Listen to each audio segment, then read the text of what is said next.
தமிழக சட்டசபை தேர்தலுக்கு ஒரு 7-8 மாசம் தான் இருக்குது நண்பர்களே. இந்த காலகட்டத்தில் எல்லாரும் பீக்கில் ஒற்றுமையாக நின்று பிரச்சாரம் செய்ய வேண்டிய காலகட்டம் இது.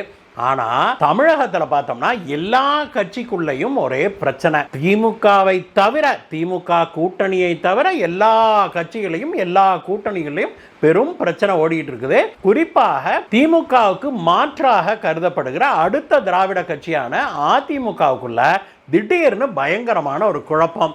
டிடிவி ஒரு பக்கம் நான் இனி கூட்டணியில் இல்லைன்னு சொல்லி அறிவிக்கிறாரு, இந்த பக்கம் ஓபிஎஸ் வெளியேறேன்றாரு, அந்த பக்கம் சசிகலா அவங்க ஒரு ரேஞ்சுக்கு பேசிட்டு இருக்கிறாங்க. இதெல்லாம் பத்தாதுன்னு ஒரு சிலர் செங்கோட்டையன் போன்றவர்களாம் நம்ம ஒற்றுமையாக இருக்கணும் அப்படின்னு சொல்லி அவங்க ஆரம்பிக்கிறாங்க. என்னதான் நடக்குது அதிமுகக்குள்ள அப்படிங்கிறது மக்களிடையே பெரும் கேள்வியாக எழுந்திருக்குது. அதிமுகவுடைய பிரச்சாரம் எடப்பாடி பழனிசாமி அவர்கள் தலைமையில் ஸ்மூதா போயிட்டு இருக்கிற இந்த வேலையில திடீர்னு ஏன் இவ்வளவு குழப்பங்கள் அப்படின்னாக்க இது திமுக தான் கிளப்பி விடுது அப்படின்னு இப்பொழுது தகவல்கள் வெளிவர ஆரம்பிச்சிருக்கு நண்பர்களே. திமுக தான் இப்பொழுது டிடிவி அவர்கள் சரி, ஓபிஎஸும் சரி, இவங்க எல்லாருமே திடீர்னு பிரச்சனையை கிளப்பினது காரணம். அதுவும் எலெக்ஷன் மிகவும் நெருங்கிவிட்ட இந்த சமயத்தில் ஒரு குழப்பத்தை ஏற்படுத்தி இருப்பதற்கு காரணம் திமுக தான் அப்படின்னு சொல்லிக்கிறாங்க நண்பர்களே.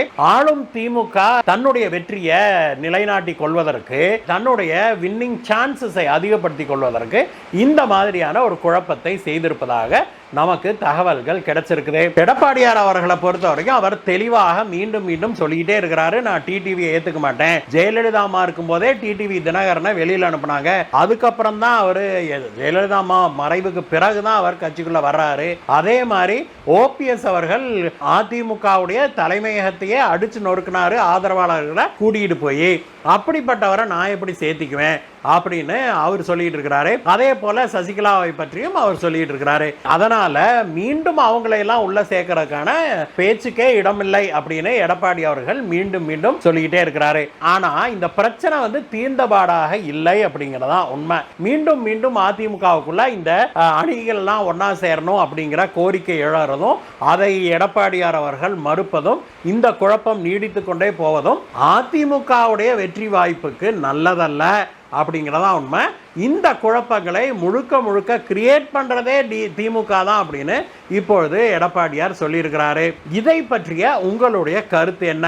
ஒற்றுமையாக இருக்கணும்னு நினைக்கிறீங்களா, இல்ல எடப்பாடியார் அவர்கள் தலைமையிலேயே இப்பொழுது இருக்கிறது மாதிரியே போகணும்னு நினைக்கிறீங்களா? உங்களுடைய கருத்து என்ன?